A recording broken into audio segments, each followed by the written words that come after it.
Welcome back. Welcome back to Zero to Hero Day 2. Today, we're going to dive directly into the huge concepts. They are basically really huge concepts, but we're going to make it as simple as possible for you guys. So we're going to dive directly into widgets and state management. Okay, in case you don't know how to run Flutter Doctor, just open your terminal or just click on the Windows button or the Windows key in your laptop or your PC. Then search for something called as command prompt. In the command prompt, run this code Flutter and Doctor, and it will give out a few results. Just check if all your results are the same as mine.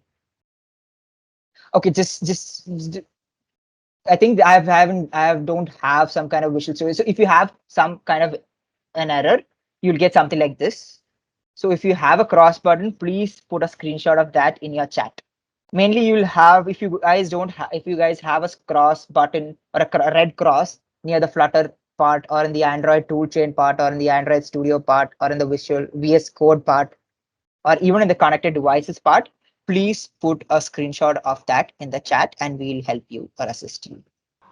Most of you have an issue with locating the Android SDK. So in order to resolve that, while installing Android Studio, you would have specified a particular path where your Android Studio is located. I'm sorry, the Android SDK is located. So for me, I think, yeah, in my D drive, I've saved it in app data. It would look something like this. But this is a location that I provided. Instead, for you guys, it would be somewhere else. It should be somewhere in the C drive. So to correct, if config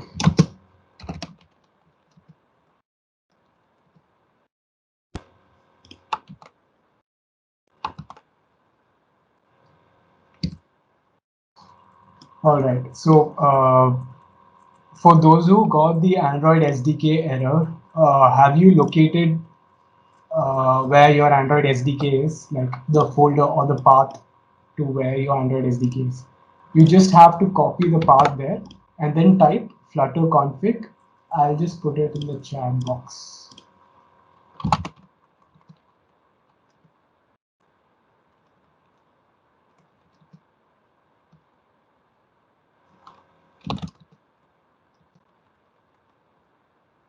Right. So in place of SDK path, you have to specify the path of your Android SDK. All right. So since the setting about the environment, everything is done. All right. So today I'm going to give you a recap of what Vinayak took yesterday, which is basically widgets and state management.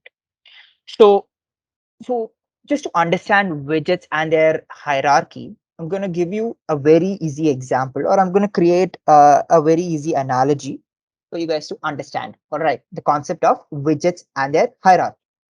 So just imagine that you have a book. All right, so a book will consist of chapters, right? So book will consist of chapters. Every chapter will have paragraphs. Every paragraphs will have sentences. Every sentence will be made up of words. Every word will have letters and punctuations, or most of the words will have punctuations. Now, letters can be made up of pixels. If it's in a computer, it will be pixels, or if it's on a paper, it will be made of small dots of inks. Right. So you can see there's a hierarchy here. All right. Now just let's understand another way. All right. So every chapter can have quotes. Now, what's the difference between a quote and a paragraph? Quotes are stylized paragraphs, right? So a quote is just a single sentence with an apostrophe on top of it. It's basically used to denote what somebody's spoken or a famous words by somebody, right? So that's what a quote is.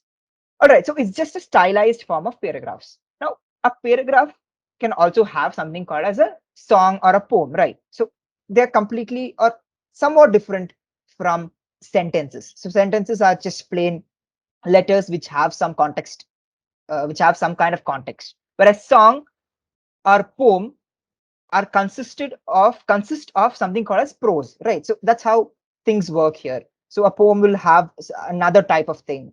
So basically they are, you can say that it's a form of a stylized way of putting something, a song or a poem or a quote, right? So a sentence can have words which are fully in caps, another way to stylize things.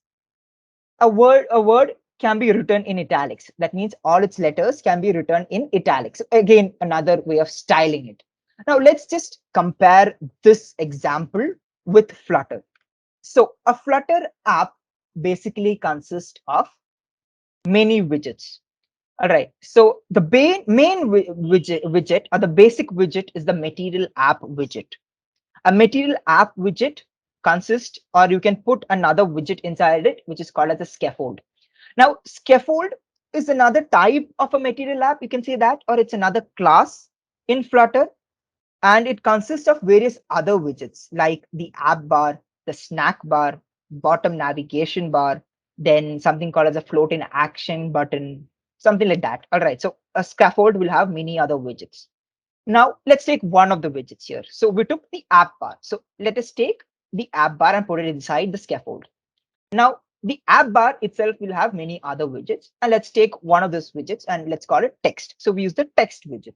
A text widget will have another widget, which is called the rich text, and so on and so forth it goes. What happens here? What can you understand from this diagram? So this basically tells us that this is a widget tree. So Flutter will have something called as a widget tree. And that's why developers often, when they're talking about Flutter, they say this famous quote that yesterday Vinayak explained. It's called as everything is a widget. So Flutter is basically consisting of many widgets. So this is your app. It has a lot of widgets. So just keep this in your mind. All right. Now let's go to another very important part. So I'm just giving you a recap of what happened yesterday, but we're going a little bit in depth so that you can understand the basic things. All right. Now in Flutter, your UI is basically the resultant, or it's the return value of a function. Just imagine there is a keyword here, func, of state gives UI, right? That's what I'm trying to mean here. So here, what it means is your UI is basically the return value of a function, and a function will have an argument, right? So here, the state is the argument of that function. I'll repeat it again. State is the argument of a certain function, and UI is the resultant of that function. Now, what is so? A state is basically, in very layman terms, we can say that a state can be directly correlated to data, or you can, in other words, you can say state is the data that changes over the life cycle of your app. All right. So I'll give you more examples to understand that. Now, there are two types of states. So one is the local state and the other one is the global state. Now, to understand this, let's take a look at another diagram. So just imagine this diagram here. So this is your parent widget, and this is your child widget, and this is another child widget. All right. So the parent widget has two children here. And what is a local state? So if I have some kind of data inside the child widget, it can only be accessed inside the child widget. That's how Flutter works. So this data here is called as a local state because it can be accessed only locally in this widget.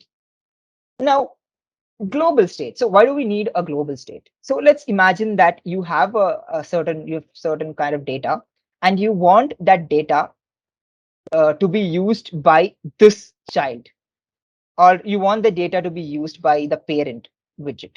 how can you do that? You can't normally do that because it's been locally shared here, right? So only the people inside this widget, or only the functions in this widget can use it. So to use this, we need to go, you need to learn something called as global state. So this has been a huge problem for Flutter, and that's why this concept of state management came. All right. So usually in Flutter, what happens is if you have some kind of data or state which has been defined inside the parent widget, you can directly access that data here in the child widget. But if you have some kind of data inside the child widget, you can't access it inside the parent widget. So to do that, you're going to learn about state management techniques or state management parallels or state management packages. All right. So one important thing or a type of state management technique is a stateful widget or a stateless widget. So again, a state management technique can be a widget. So everything is a widget, right? So what is a stateless widget? So to understand stateless widgets, you need to understand the meaning of immutability. What do you mean by that? So when you have a variable and you can't change the value of that variable, or in other terms, let's take an app and you have some kind of data inside that app, or you want to change the UI of the app. All right. So when you click on the button, you'd like the UI of the app to change from light mode to dark mode. That means the UI is getting rendered again. So code if you code everything for the dark mode and the light mode inside a stateless widget, this change won't happen because stateless widgets won't allow you to change the UI or render the UI or change any data inside the class. So basically, when you're creating a class, what you do is call it class whatever. I'll call it Pranav. Okay, so class Pranav extends the stateless widget. That's how you write. So anything defined inside the class Pranav can't or won't are immutable, right? Now, coming to stateful widgets. Now, it's directly the opposite of a stateless widget. So stateful widget allows you to render the UI whenever you want. So if you're implementing dark mode and light mode in your application, one way to do it would be to put it inside a stateful widget so that you can change. Another one would be, we'd be taking that in the end of the session, at the end of the this thing, would be, so in order, if you have a button and if you whenever you click on the button, you want a value to be incremented and displayed inside the app. In such a case, on every click, the UI is getting rendered because you're putting a counter kind of thing inside the app. So in order to do that, you have to put the code inside the stateful widget so that the UI gets rendered. Now, how do I do that inside a stateful widget? I create a function in whatever function or widget that I need. I create that widget and I put it inside something called as the set state function. So in stateful management or in stateful builders, what really happens is whenever you want a widget to render, or whenever you see that your widget has a lot of data inputs coming in, or it has to change over time, you put that widget inside this function called a set state function. Now, just imagine that you have quite a complicated application, right? And you have a lot of UI rendering happening inside that. So for every widget in Flutter right now, for every widget, you have to call a set state function for that widget. So if let's see, if you have 5 UI renders, you have to call 5 set state functions.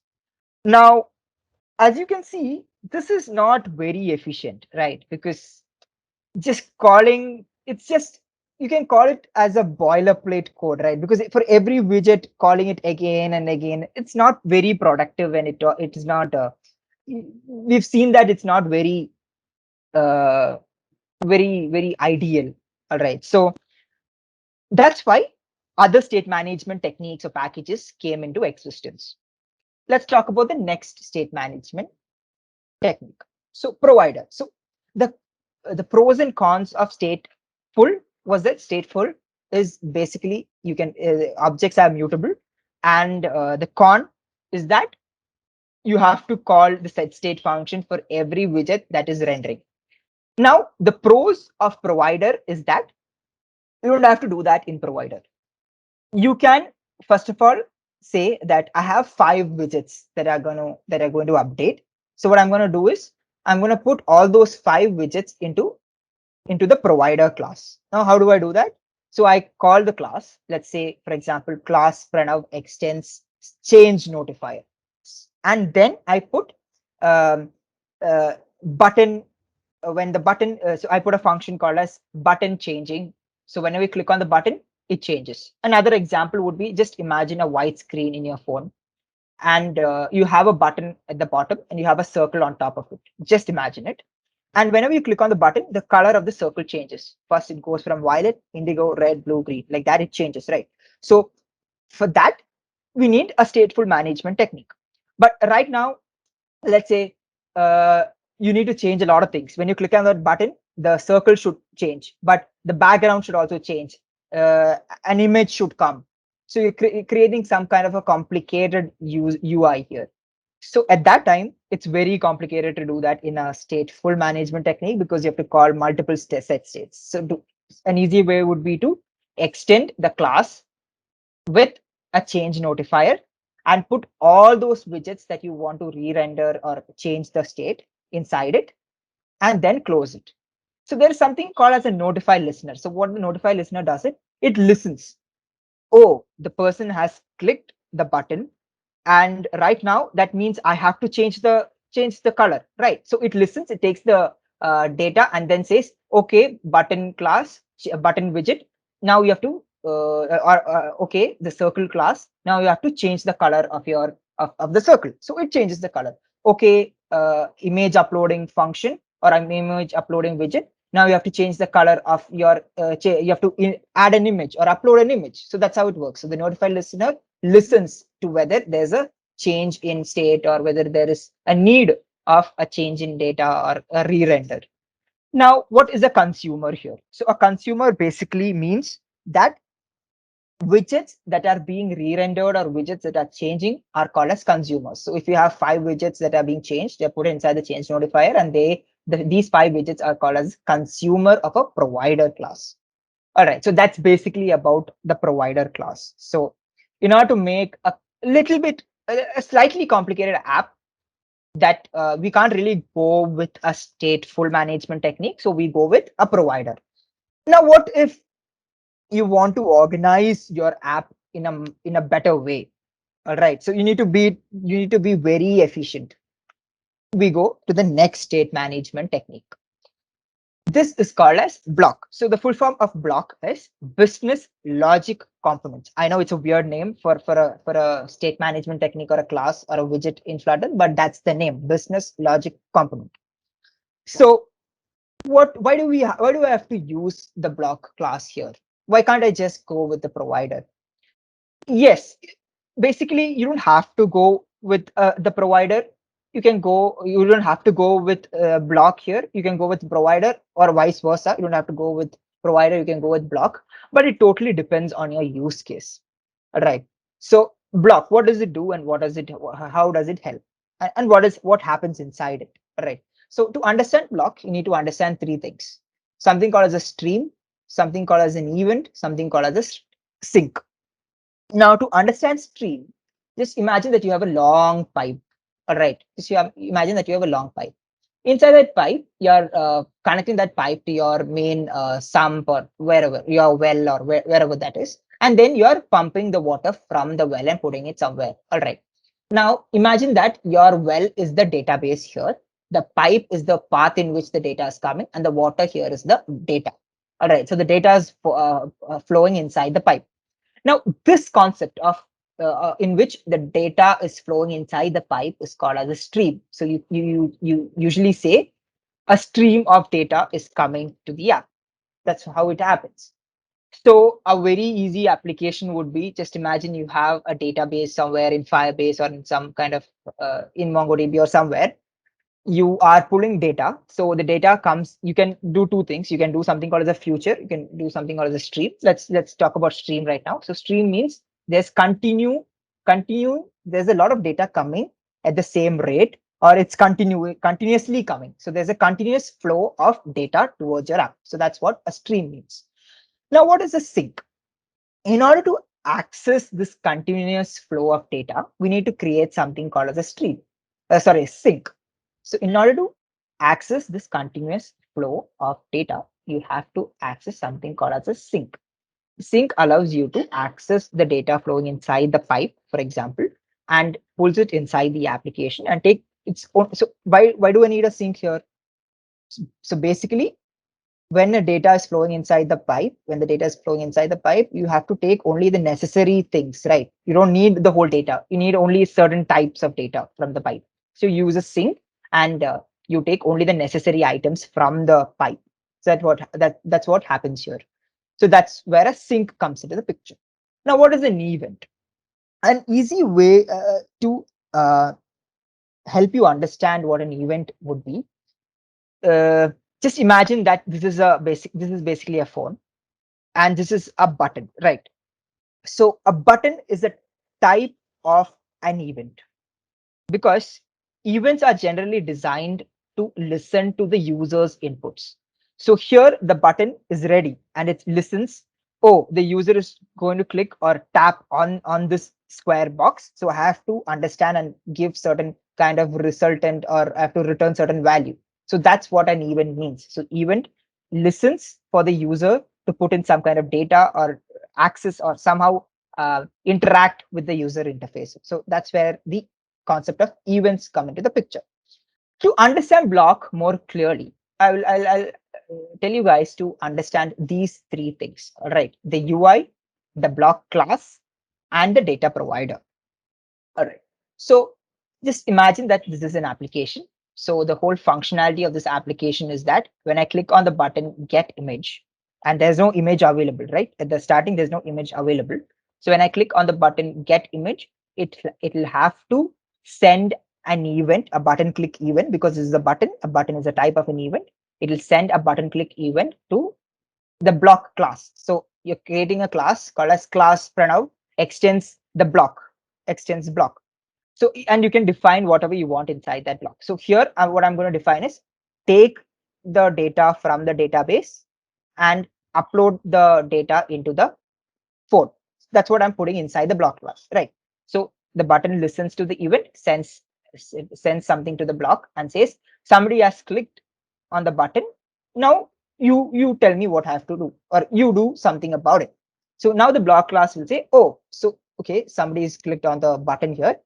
All right, and I can say that there's no URL image inside the phone. So that means I have to take an image from the database and give it to the phone.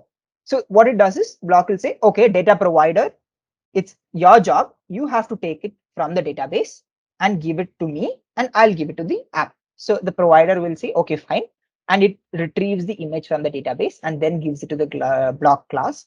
And from the block class, it says, okay, now it's time for me to give it back to the app, and it gives the new state to the app. So then the image gets uploaded inside the app. So that's how you implement an image uploading function using the block class or the block widget. All right, that's the basic thing about blocks. So just understand that the UI interacts with the block class. The block class interacts with the data provider, which takes the data from the database, gives it back to the block class, and the block class renders the UI again. So it's just a cycle. All right, so it's just a cycle. Coming to the next part. So we've learned about three types of state management techniques. One is the basic state management technique, that is stateful and stateless. Then we learned about provider. Then we learned about block. Now there are many other state management techniques like GetX, MobX, Riverpod, etc. Right? So there are too many out there. So I think these five are the most important one out there, important packages out there. All right. So when do I have to use Riverpod? When do I have to use MobX? It totally depends on your application. Riverpod is slightly advanced widget of provider. It's the underlying technology itself is provider, but slightly advanced with some more functionalities to it. So that's what Riverpod is. MobX and GetX, you know, you really don't have to study all the state management techniques in order to create an application. I think whenever you need a certain app and that app works only with GetX, or that app works efficiently with GetX, then you implement GetX. So if you have an application, you can create that application in Block, you can create that application in Provider, you can create that application in Riverpod, you can do that. But if you're really one of those people who gets a kick on getting the right efficiency for your application, you can go for the best state management class or widget according to the use case. So it totally depends on the use case of your application. Now there's a constant debate among the Flutter community which state management technique is the best. And there's you can't really say which state management technique is the best. So as I've said, it totally depends on your use case. Personally, what we feel is you have to first implement your application with a base level, or an easy level state management, and then try to apply higher state management techniques for the same application. You'll get an easier understanding for that. So people often debate in the Flutter Reddit subreddit, or in the Flutter community page and everything, saying that Riverpod is the best and everything. They disagree with each other. So that's just putting it out there for you guys to just understand. All right. That's basically about state management and widgets. We'll go into the hands-on session in a bit. So before that, I really wanted you guys to understand one uh, software. So this software is called as Figma. So why do I need Figma? Yes, in yesterday's session, we've said that in order to create an application, you need an idea, right? So after having a certain idea, you need to put that idea into paper. That is not exactly paper. You need to create a design. So you need to put that design of the application into some board. So the best way to do this is to create the design, and that too in Figma. So Figma is a software that allows you to create some sort of design. So today I've designed a very basic, very basic thing for you guys. It's basically a weather app. I think we'll be implementing the weather app either today or tomorrow, depending on the time. So I'll just show you the my Figma page. So this is the weather app that you guys are going to implement. It's very easy. As you can see, a few icons here. Is temperature value, weather, humidity, wind speed, and their values over here. You display the current temperature here, and then you say if it's a certain temperature, you say it's cloudy depending on the weather, and that's basically it. So I'll just give you a basic walkthrough of Figma. I know it's a lot for you guys to take in today, but yeah. So there's something called as a frame. So a frame is basically the structure of your application. So you create a frame. I'm not gonna go with the size and all. So according to your mobile screen, you have to go with this thing. So that will be your thing here. This thing. So your width and your height, you have to change that on depending on the size of your uh, mobile screen or whatever that is. So iPhone has a predefined thing. I think you can do that somewhere. Not going into much detail. Then you have the square, line, all those shapes. Just try to create. So today after the session, I think you guys should log into Figma. Figma is free for everybody. Or if it's not free, I think you can use your edu mails and you can access it. Just try to create some sort of UI. Just put in some kind of boxes. Just put in some kind of this thing. And there is okay. Now, how do I get this UI? It's a very good question. So you have something called as plugins to get this UI, or you can directly export your SVG icons and put it here. So I have a plugin here. So this plugin, what it basically does is it allows me to create, implement or export icons that I need, right? So the plugin that I'm using right now is called as Iconify. So you can download the plugin and try to implement your own variation, or you can. I'll put a screenshot for this in the chat session. Just try to implement the same thing here. Implement the same thing here, so that it becomes easy for you guys to understand. So that's basically it from me. I think we will go to the live coding session with uh, I think Vinayak will take over right now. So just go through Figma, guys. I'm sorry, yeah, just go through Figma, guys, and just understand the basic things on how to create the UI. Because day after tomorrow, you guys will need Figma because you're going to create an application from your imagination, right? Or it totally depends on you. You can take inspiration, but we really think you should make one from your imagination. All right. So over to you, Vinayak. All right. So looks like even I learned a lot from Pranav right now. So I'm just going to show you guys what I do and how I can help you make an app. Just getting started with it. I want you guys to keep a location for your project, as in create a folder anywhere you like. Call it something like my projects, and then inside that, I want you guys to open command prompt. So this is just a shortcut. I don't know how many of you know, but if you just type cmd over here, you can get the command prompt in the exact location of my projects. So okay, just open cmd in your desired location. So the first command, like in order to create a Flutter project, what you need to type is flutter create. Let's call it Z2H because this is the zero to hero Flutter workshop. So just type in flutter create Z2H and then hit enter. Just give it a moment and it will show you that the project is being created. Once that's done, uh, given step number 2, once that's created, you will observe that in that particular folder, you will observe that a folder called Z2H has been created. After that, you need to open this particular folder in your preferred IDE. VS Code is what we suggested, and for me, I could just open the folder, right click and open with code, or you could just open with Visual Studio Code, and then yeah, you could just go to File, Open Folder, and open that Z2H folder. So I have the folder already open here. So once you guys are done with step number 3, just give me a thumbs up there so that I know we're all on the same page. All right, we have 3 thumbs ups. So I guess I've explained like a brief about these folders that we have inside our project, the Android, iOS, web, Windows folder.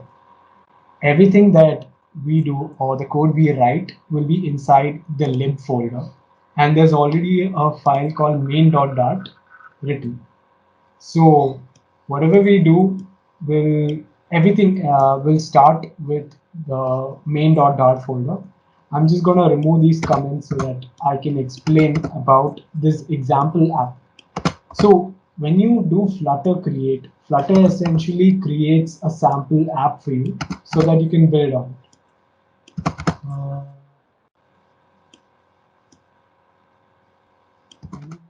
Apps, like if you guys have opened the code, VS Code, just let me know. So I've connected my phone to my laptop, and I can see my phone appearing here. I'm sure you guys would have gone through the documentation to enable USB debugging. Like if you just plug in your phone, you will be able to get it. I'll just run this app and show it. When you're just a quick tip, when you're coding in Flutter, it's kind of important to be a part of most of the communities that Flutter has, especially on Reddit and even on GitHub. Like even while I have made a couple of apps, the most help I've got is from the community. You talk to people and maybe cold emailing or just messaging them. You can get a lot of help over there. Mostly the Reddit page has helped me a lot. Okay, until this app launches in my phone, I'll just explain about this code that you can see right here. So the first line is we have the import function. import, what this does is we're importing the material.dart package, which helps us to create a material design in our app. And with by importing this, we can use the material design components throughout our entire app. And for most of the Dart files, we use material.dart. Then we have the main void main function, which is okay. The app has just launched in my phone. I will show it to you guys. There we go. So this is how the app is. I've just shared my phone screen. So this is how the app looks in my phone. I just ran this app. This is a basic example app. As you can see, there's a plus button here. I just click on it and the number keeps incrementing. It's just a basic, simple app, nothing too complicated. Uh, so void main. This is where the first function of your app, like immediately after the Flutter engine launches, the void main function runs.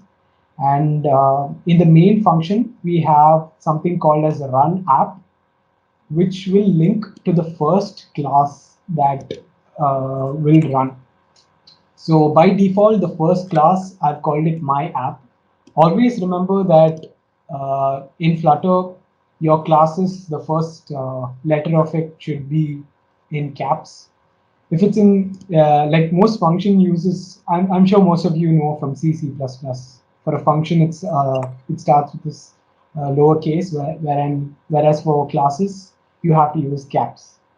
So my app is the name of the class that I've given, and it's a stateless widget, which means that none of the everything is constant. Like yeah, so in this stateless widget, I've given a build called build context.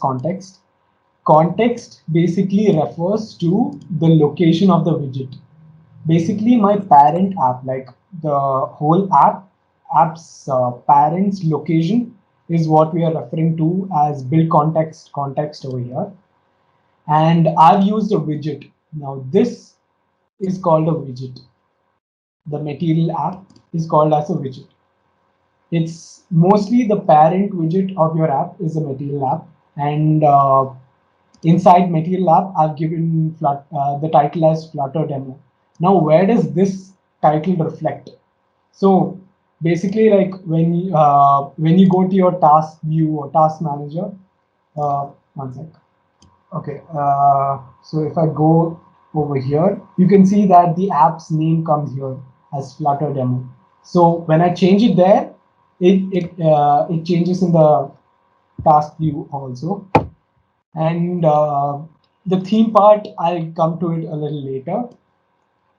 And there's a thing called home, which determines what comes inside the material app. Now inside home, we've linked it to another stateful widget, which is another class.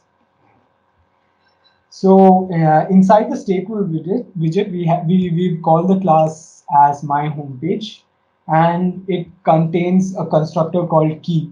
So basically, I've passed a title inside here, and that title is being read by my homepage, and we've assigned it to this string called title. So basically, when you do this Flutter demo homepage, this string gets stored inside this title string. And okay, so this is basically the scaffold. I'm sure you guys would remember that I've explained about scaffold.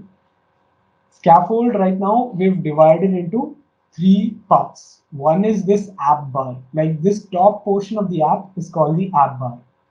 This white part that you can see is called the body. And this small button down here is called as a floating action button.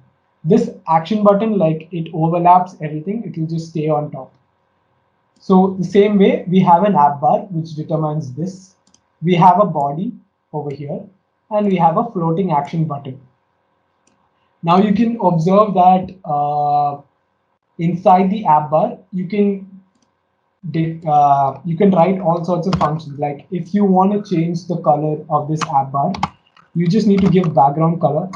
Actually, you don't need to type the whole thing. If you just type B, you can get background color over there. And then you can just go for colors dot black if you want. And if you hit Control S, it automatically gets updated in your app. Like it immediately gets updated. And you can also, okay, in the title part determines what you write on the inside the app bar. Whatever you write, you can specify inside the title. Text is called another widget, which is pretty obviously you use it for writing text. Whatever you type over here, my first Flutter app. If I type this here and I hit Control S, it gets updated in my app, and here you go, my first Flutter app. So the same way you can do that. In the body, I have a widget called as a center. Inside center, I have a widget called column. And inside column, I have multiple widgets. So remember that I explained yesterday about widget inside widget inside widget. That's what's happening here. So inside this body, we want to align these two in the center. That's why we use the center widget. And inside the center, we want to give a column. Two columns we're going to give. One will have a text which contains you have pushed it these many times. Another will contain a text which will show how many times we've pushed the counter. So inside the column, I have given children, and inside the children, I have given to text, and that will determine like what gets displayed over there. Now comes to the bottom part is the floating action button. Inside the floating action button, there's a thing called on pressed. Okay, so this determines what happens if I push this button. So what I did is on pressed increment counter, which means on pressed, it will call this function. Basically, we've given an int called counter, and initially the counter is 0. Every time you push the button, this void function gets called and counter gets plus plus. And when counter gets plus plus, we are displaying the counter in the text here. So every time you push the button, counter increases, and you can observe that here also it gets updated. Another thing, important thing is this bar, as you can see here. Hot reload is one of the best features of Flutter. Right now, I just did Control S. It's something very similar that hot reload does.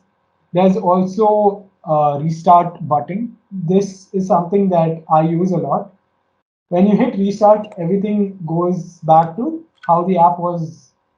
Like it clears the cache and it comes back to the default. See, it went back to 0 right now.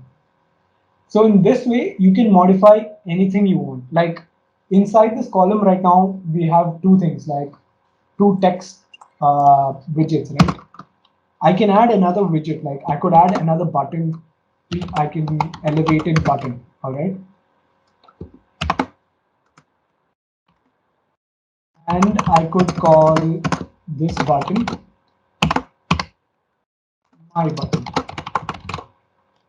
Now when I hit Control S, you can observe that a button came there. So inside this column, now there are three widgets, a text, and an elevated button. It's that easy. So whatever happens in an elevated button, let me just talk about an elevated button, all right? It basically has many functions. You can customize it. You can determine the border radius, the color, everything of the elevated button you can determine. And what comes inside the button is determined by child. Now remember when I say widget inside widget inside widget, this particular widget has a child, and that child will have certain widgets. That's why we're providing it as child. Inside center, we have a child widget called as column. So we put it inside the child tab. So this is basically how counter app works. Yeah, this is basically it. It's that easy. We can get more into designing more UIs. Uh, Pranav just showed us a design in Figma. We can easily implement this. I guess it's almost time right now, but I can show you how we can implement this. Basically, this is going to be an app where if the user opens it, they can see the weather and the temperature and all of that. It's pretty cool. We can see it soon. So here you can see that the second class, that's the homepage, my homepage class is extending a stateful widget, right? Now after the session, just instead of extending a stateful widget, just try to extend a stateless widget and just try to run the app again and see if you guys get an error. That's one thing that you can do. Now, what the second thing that you can do is uh, by creating a stateless widget, try to implement a widget that needs to render over time inside that. So there is something called as a stateful builder. You can call it inside a stateless widget to make it to render it just like a stateful widget. So just try that too. So the most important thing is that just try to change the stateful widget here and call it a stateless widget and see if you get an error. All right. So that's one of the things that you have to try today. The second thing is the stateful builder thing. And one more thing is just try to replicate the design that we put in the chat. All right. So just replicate that design using Figma. So if you guys have done all these three things, you guys are going in the right way.